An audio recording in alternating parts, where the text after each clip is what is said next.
अस्सलाम वालेकुम girls. Last lecture में हम लोगों ने पढ़ा था कि हम लोग शेयर्स कैसे सेल करते हैं, ठीक है। एप्लीकेशन फॉर्म कैसे आता है, फिर हमें शेयर कैसे मिलते हैं, सारा प्रोसीजर हम लोगों ने लास्ट लेक्चर में कवर कर लिया था, ठीक है। अब उस प्रोसीजर को हम लोग अपने अकाउंट में नोट कैसे करते हैं। आपके ये जो चैप्टर है ना, इसके अंदर हम यही हमारी प्रॉब्लम्स हैं। हम लोगों ने ये बताना है कि अगर हम लोगों ने शेयर्स परचेज़ किए हैं, ठीक है, मतलब हमने परचेज़ नहीं किया एज अ कंपनी, अगर हम लोगों ने सेल किए हैं शेयर्स, ठीक है, तो उसको हमने अपने जर्नल में, अपनी बैलेंस शीट में, मतलब अपने अकाउंट्स में उनको कैसे नोट करना है, ठीक है। अब इलस्ट्रेशन नंबर 1 देखते हैं, ठीक है। इसके साथ साथ मैं आपको बताती जाऊँगी कि कौन से पॉइंट कहाँ पे आएगा। बहुत ईजी है और इसको मत अपने सर पे सवार मत कर लीजिएगा आप लोग। बहुत ईजी चैप्टर है, समझने वाली बातें हैं। अगर आप ध्यान से सुनोगे, ये लेक्चर समझोगे, तो आपको हर चीज़ इजीली समझ आती जाएगी। अच्छा, अपना इलस्ट्रेशन नंबर 1 देखते हैं। Yusuf industries limited was registered with N authorised capital of rupees 20 lakh divided into 2 lakh ordinary shares of rupees 10 each। अच्छा, यहाँ पे उन्होंने बताया हमें कि हमारा जो ऑथराइज कैपिटल है वो है 20 लाख, ठीक है। ये है हमारा ऑथराइज कैपिटल। अब मैं आपको एक बात बता दूँ, हमारे क्वेश्चन के अंदर, स्पेशली इस पार्ट के अंदर, ऑथराइज कैपिटल का कोई पार्ट नहीं है, उसको कहीं पे भी नोट नहीं करना। लेकिन सेकंड पार्ट के अंदर उसको सिर्फ एक जगह पे यहाँ पे मेंशन कर देना है, ठीक है। सोल्यूशन में प्लस माइनस कहीं पे कुछ भी नहीं करना है, इसको सिर्फ एक जगह पे लिखना होता है, वो इस जगह पे लिखना होता है, ठीक है। आपने ये बात याद रखनी है कि ऑथराइज कैपिटल को और किसी जगह पे यूज़ नहीं करना। अच्छा, अब मैंने आपको हमेशा बताया कि हमारे पास जो टोटल कैपिटल होता है उसको हम शेयर्स में डिवाइड कर लेते हैं। अब उन्होंने कहा कि एक शेयर जो है 10 रुपये का है, ठीक है। तो अगर हम ये हमारे पास है 20 लाख रुपीज़, ठीक है। तो हम क्या करेंगे, इसको डिवाइड कर देंगे 10 से डिवाइड करेंगे तो ये एक ज़ीरो कट जाएगा। अब पीछे मेरे पास कितनी अमाउंट बच गई है, 2000000, ठीक है। अब ये जो अमाउंट है ये है 2 लाख रुपीज़, और ये कहाँ पे लिखी हुई है, इस जगह पे, ठीक है। अब मैंने जब ऑथराइज कैपिटल में से हर शेयर 10 रुपये का बना दिया है, तो मेरे पास शेयर्स कितने आ जाएंगे, 2 लाख रुपये के शेयर्स आ जाएंगे मेरे पास, 2 लाख शेयर्स आ जाएंगे, और टोटल अमाउंट कितनी है उनकी, 20 लाख रुपीज़, ठीक है। ये बात बहुत इम्पॉर्टेंट है समझने के लिए कि ऑथराइज कैपिटल को अब मैंने डिसाइड किया कि 10 रुपये का एक शेयर है, तो ऑथराइज कैपिटल को मैंने उस नंबर ऑफ़ शेयर से डिवाइड कर दिया, तो मेरे पास टोटल शेयर्स आ जाएंगे, ठीक है। अब टोटल शेयर्स कितने हैं हमारे पास, 2 लाख रुपीज़। ये चीज़ आपने याद रखना, और ये 2 लाख रुपीज़ यहाँ पे लिखे हुए हैं, ठीक है। अच्छा, नेक्स्ट देखें। The minimum subscription stated in the memorandum was ₹8 lakh. अच्छा, अब उन्होंने बोला है कि कम से कम जो है आपको अपने बिज़नेस को चलाने के लिए, क्योंकि आपने नया एक बिज़नेस स्टार्ट किया है, उसको चलाने के लिए, उसकी ज़रूरतों को पूरा करने के लिए आपको कम से कम 8 लाख रुपए चाहिए होंगे, ठीक है। आपको वो जमा करने हैं। अब जमा कैसे करने हैं, शेयर्स बेच कर, ठीक है। The company offers the company offers 80,000 shares of ₹100 each. अच्छा, अब आप लोग बोलोगे कि 80,000 शेयर्स क्यों हैं। अच्छा, अब देखो टोटल हमारे पास शेयर्स कितने थे, 2 लाख रुपीज़, 2 लाख शेयर्स हो गए। अब उसमें से हम लोग 80,000 शेयर्स जो हैं वो बेचेंगे, ठीक है। वो पब्लिक में ऑफ़र करेंगे, वो आके परचेज़ करेंगे।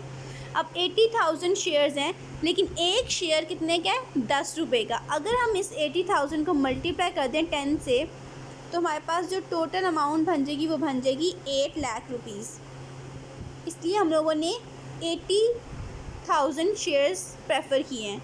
ठीक है, अब ये बातें समझना बहुत ज़रूरी है। अगर किसी को नहीं समझ आया दोबारा से इस वीडियो को देखें, ठीक है, ताकि आपको क्लियर हो जाए कि ये कैसे आ रहा है। क्योंकि एक शेयर 10 रुपये का था, इसलिए हमने 80,000 से इसको मल्टीप्लाई किया तो हमारे पास टोटल अमाउंट कितने की आ जाएगी, 8 लाख रुपीज़।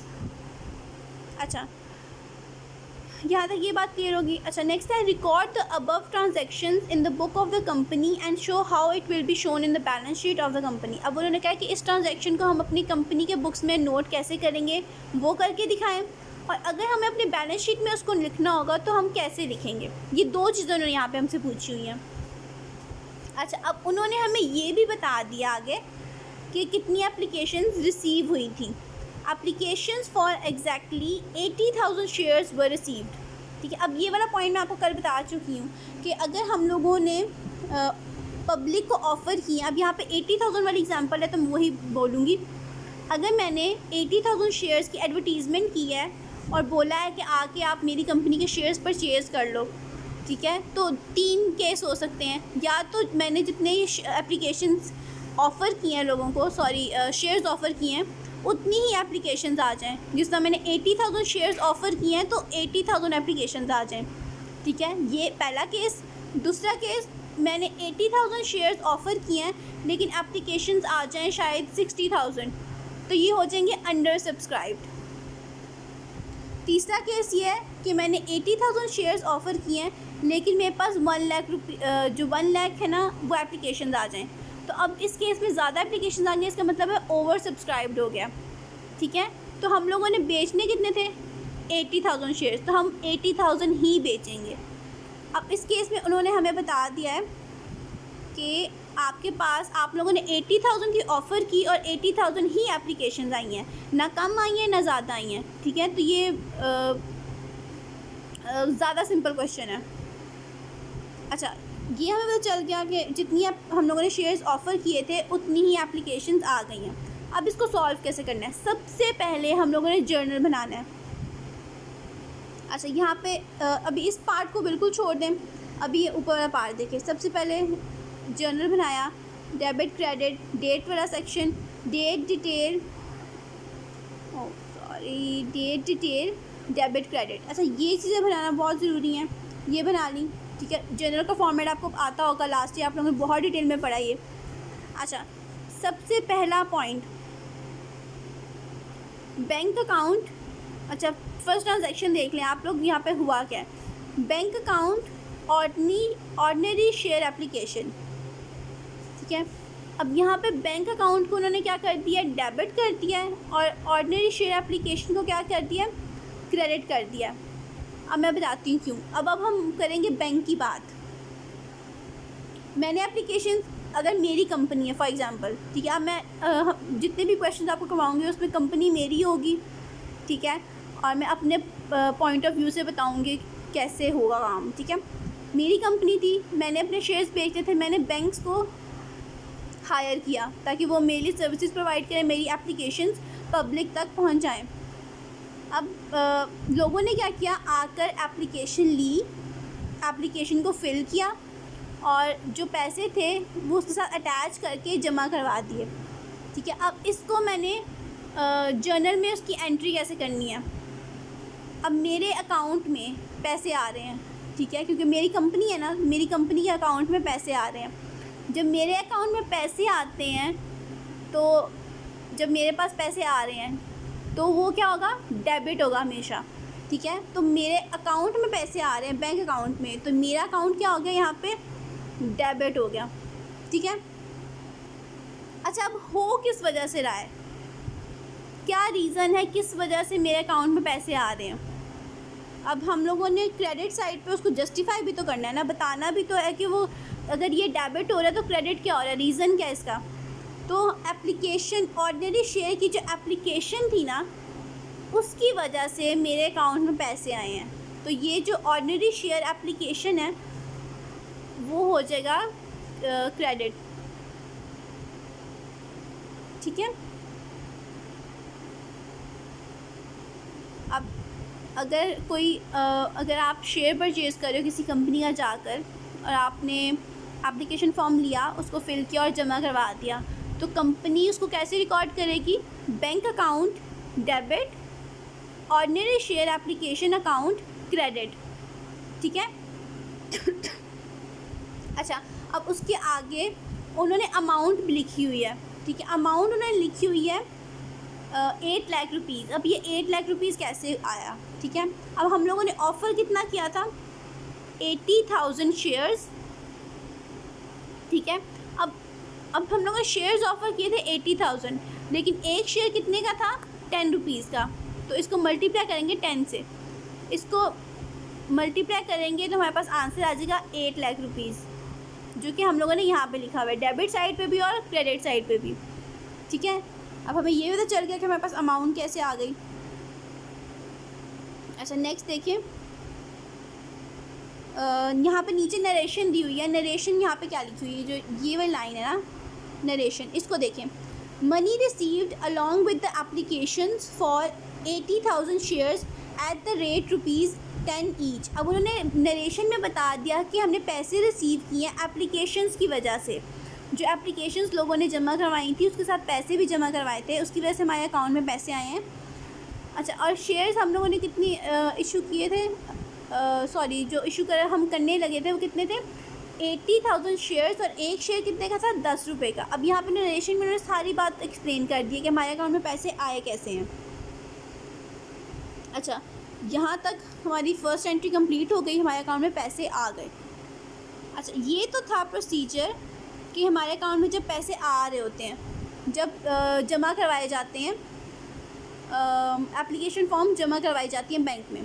अच्छा, उसके बाद ये तो आधा प्रोसीजर हो गया ना। अब उसके बाद कंपनी ने क्या करना होता है कि शेयर्स अलॉट करने होते हैं शेयर होल्डर्स को, जिन्होंने एप्लीकेशंस भेजी होती हैं उनको शेयर्स अलॉट करने होते हैं। अब वो अगर मैं अलॉट करूँगी, मैं मतलब मेरे पास एप्लीकेशन आ गई और मुझे अब मेरी ज़िम्मेदारी क्या है कि मैं उनको शेयर दूँ, जो सर्टिफिकेट है वो दूँ। कैसे दूँगी मैं? ठीक है, अब मैंने उनको दे तो दिए फिज़िकली, मैंने क्या किया, अपने बैंक के पास भेजे, मेरे बैंक ने उनको आगे पहुंचा दिए, लेकिन मैं उसको अपने रिकॉर्ड्स में कैसे रिकॉर्ड करूँगी? ये वाली एंट्री है, ordinary share application account, ordinary share capital, ठीक है। अब मैंने उस एप्लीकेशन के, ठीक है, जो मेरे पास रिसीव हुई, उसके बदले मैंने क्या कर दिया? शेयर दे दिया एक, ठीक है। अब मेरे पास, अब इस केस में मैंने ये देखना है कि मेरे पास आया क्या है और मेरे पास से जा क्या रहा है।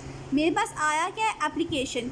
तो यहाँ पे ये जो है ऑर्डिनरी शेयर एप्लीकेशन मेरे पास आ रही है, तो ये डेबिट हो जाएगी, ठीक है।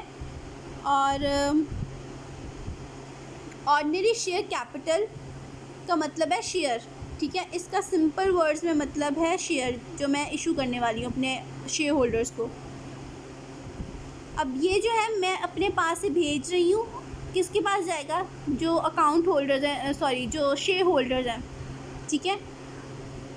जब उनके पास जाएगा, अब मेरे पास से तो चला गया, किसके पास चला गया? जिन्होंने एप्लीकेशन भेजी थी, तो ये हो जाएगा क्रेडिट, ठीक है। सिर्फ ये 2 एंट्रीज़ हैं जो आपने तकरीबन हर क्वेश्चन में करनी है, ठीक है। इसके अलावा 2 या 3 1 या 2 एक्स्ट्रा क्वेश्चन के हिसाब से एंट्रीज़ ऐड होती जाएंगी, लेकिन ये 2 एंट्रीज़ आपके हर क्वेश्चन में लाजमी आएंगी, ठीक है। इनको तो आप रट लो। अच्छा, अब आगे अमाउंट देखते हैं। अमाउंट उन्होंने लिखी हुई है 8 लाख रुपीज़। अब हम लोगों ने पिछले क्वेश्चन में देखा था कि अब 8 लाख रुपीज़ की 80,000 शेयर्स बिके हैं, तो अमाउंट 8 लाख ही आएगी, ठीक है। अब नीचे नरेशन इन्होंने लिखी है, एप्लीकेंट्स अलॉटेड द शेयर्स पर रेजोल्यूशन, कि हम लोगों ने अपने जो एप्लीकेंट्स थे, जिन्होंने एप्लीकेशन फॉर्म जमा करवाया था, उनको शेयर्स अलॉट कर दिए गए हैं किसी स्पेशल रेजोल्यूशन के थ्रू, ठीक है। और यहाँ पे हम लोगों ने ये ट्रांजैक्शन नोट कर ली। जर्नल का काम यहाँ पे ख़त्म हो गया। उसके बाद आ जाती है बैलेंस शीट। अब बैलेंस शीट सबसे ज़्यादा आसान है, सबसे ज़्यादा, ठीक है।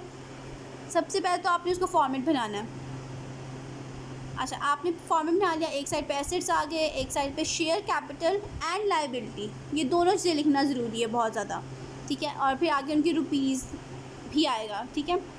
ये चीज़ें लिख दी, फॉर्मेट प्रॉपर्ली बना लिया। एसेट्स में सबसे पहले अब आप देखो यहाँ इस जगह पे देखो, तो आपके यहाँ पे ऐसी कौन सी चीज़ है जो एसेट्स में आती है? बैंक अकाउंट, ठीक है। तो बैंक में जो मेरे पैसे आए हैं वो कितने पैसे आए थे? 8 लाख रुपए, ठीक है। तो यहाँ पे मैंने लिखा एसेट्स में बैंक बैलेंस, और कितना आया था मेरा बैंक बैलेंस? 8 लाख रुपीज़। तो वो मैंने 8 लाख रुपीज़ वहाँ पे लिख दिया, ठीक है। अब हम लोग अब एसेट मेरे नहीं ख्याल यहाँ पे कोई और था, हम इसको छोड़ देंगे। अब हम लोग कैपिटल वाली साइड पे चले जाएंगे। अच्छा, अब उसके बाद मैंने क्वेश्चन के बिल्कुल स्टार्ट में आपको बताया था कि हम लोगों ने ऑथराइज कैपिटल जो होता है वो हमेशा बैलेंस शीट में एक जगह पे नोट करना होता है, उसको कोई काम नहीं होता, सिर्फ नोट करना होता है उसको, ठीक है। तो हमने यहाँ पे लिखा ऑथराइज कैपिटल, ठीक है। अब यहाँ पे हेडिंग दी मैंने ऑथराइज कैपिटल, उसके नीचे मैंने लिखा 2 लाख शेयर्स, ठीक है। अब यहाँ पे लिखा हुआ है 2 lakh ordinary shares of 10 rupees each. अच्छा, इसका मतलब है कि मेरे पास 2 लाख शेयर्स हैं और एक शेयर की कीमत है 10 रुपये, ठीक है। अब ये वाली बात लिखना बहुत बहुत बहुत ज़्यादा ज़रूरी है, ठीक है। और मेरे जो टोटल ऑथराइज कैपिटल कितना था? 20 लाख रुपए, वही 20 लाख रुपए यहाँ पे आ गया। अब वो कैसे आया? वो जो 2 लाख शेयर्स थे, ठीक है, अगर उनको हम 10 से मल्टीप्लाई करेंगे तो 20 लाख बन जाएगा, ठीक है। अच्छा, ये वाली बातें होगी। अच्छा, अब आप लोगों ने एक चीज़ देखी होगी, यहाँ पे लाइन लगी हुई है, ठीक है। अब ये लाइन क्यों लगी हुई है? क्योंकि इस ये जो ऑथराइज कैपिटल है, ये जो पूरा पार्ट है, सॉरी, ये वाला पूरा पार्ट, ठीक है, लाइन से ऊपर ऊपर वाले जितना भी पार्ट है, इस पार्ट का जो हम नीचे लिखने वाले हैं उससे कोई लेना देना नहीं है। इसको हमने सिर्फ यहाँ पे नोट करना होता है, शो करने के लिए कि मेरी जो कंपनी का ऑथराइज कैपिटल था वो इतना था, ठीक है। सिर्फ इसको शो करने के लिए लिखना है, इसलिए हम यहाँ पे एक जैसे ही ऑथराइज कैपिटल लिखते हैं उसके नीचे लाइन लगा देते हैं कि इसका नीचे जो भी हम काम कर रहे हैं उससे कोई लेना देना नहीं है। अच्छा, यहाँ पे हो गया ऑथराइज कैपिटल ख़त्म। उसके बाद आ जाता है वो कैपिटल जो हम लोगों ने इशू किया है, सब्सक्राइब किया है और पेड अप, ठीक है। वो कैपिटल जो हम लोग जिसके बदले हम शेयर्स दे चुके हैं, ठीक है, और उसको हम अपने बिज़नेस में यूटिलाइज़ करने वाले हैं, वो कितना शेयर है। अब सब्सक्राइब कैपिटल आप लोगों ने यहाँ पे पढ़ा था, मिनिमम सब्सक्रिप्शन कितनी थी? 8 लाख रुपए, ठीक है। हम लोगों ने क्या किया, यहाँ पे लिखा सबसे पहले तो heading the issued, subscribe and paid up capital. उसके बाद नीचे लिखा 80,000, क्योंकि 8 लाख रुपए तो मालियत थी ना। शेयर्स कितने थे? शेयर्स थे 80,000, उसको हमने मल्टीप्लाई किया 10 से। क्यों? क्योंकि एक शेयर था 10 रुपीज़ का, तो मेरे पास टोटल आंसर आ जाएगा 8 लाख रुपीज़, ठीक है। अब ये 8 लाख रुपीज़ आ जाएंगे यहाँ पे, जो मैंने यहाँ पे नोट कर लेने हैं, ठीक है। अच्छा, ये सारा काम हो गया, नोट कर लिया मैंने, यहाँ पे आ गया 8 लाख रुपीज़। अच्छा, ये काम हो गया। अब हम लोगों ने दोनों साइड्स को इक्वल करना है, क्योंकि आपको पता है बैलेंस शीट में हम लोगों ने दोनों साइड्स को इक्वल करना होता है। सबसे पहले तो एसेट वाली साइड पे यहाँ पे 8 लाख रुपीज़ था, टोटल में भी 8 लाख रुपीज़ आ गया, ठीक है। अब अगर हम दूसरी साइड पे आए, शेयर और कैपिटल, शेयर कैपिटल और लाइबिलिटी वाली साइड पे, यहाँ पे लिखा हुआ है पहले 20 लाख, फिर लिखा हुआ है 8 लाख, तो हमारा टोटल होना चाहिए 28 लाख। नहीं, बिल्कुल भी नहीं, क्योंकि मैंने आपको स्टार्टिंग में बताया कि ऑथराइज कैपिटल जो है वो हम सिर्फ शो करने के लिए लिखते हैं, तो इसका कोई लेना देना नहीं है यहाँ पे। अब नीचे हमारे पास लाइन से नीचे हमारे पास कितना लिखा हुआ है? 8 लाख रुपीज़, ठीक है। तो टोटल में भी 8 लाख रुपीज़ आ जाएगा, ठीक है। अगर अब हम टोटल देखें, यहाँ पे भी 8 है, यहाँ पे भी 8 है, इसका मतलब हमारी बैलेंस शीट इक्वल हो गई है और हमारा क्वेश्चन बिल्कुल सही है, ठीक है। अच्छा, ये मेन चीज़ें थी। ये आपका फर्स्ट क्वेश्चन था, इलस्ट्रेशन थी। आप लोगों ने सेम टू सेम ऐसे ही अपनी कॉपीज़ पे नोट करना है। क्वेश्चन को ध्यान से पढ़िएगा। जहाँ पे कोई भी प्रॉब्लम हो, कोई भी मसला हो, आप लोगों ने लाजमी मुझसे पूछना है, ठीक है। अब ये टॉपिक ऐसा है कि अगर मैं आपको बोर्ड पे करवाती तो ज़्यादा अच्छे से आपको समझ आता, ठीक है। इस तरह समझाना थोड़ा मुश्किल है, लेकिन स्टिल मैंने कोशिश की आपको एक्सप्लेन कर दूँ हर चीज़। कोई भी मसला हो लाजमी मुझसे पूछना है, ठीक है। ये ना हो कि आप लोग 2 हफ्ते बाद मुझे बोलो कि मैम हमें तो एक लफ्ज़ भी समझ नहीं आया, ठीक है।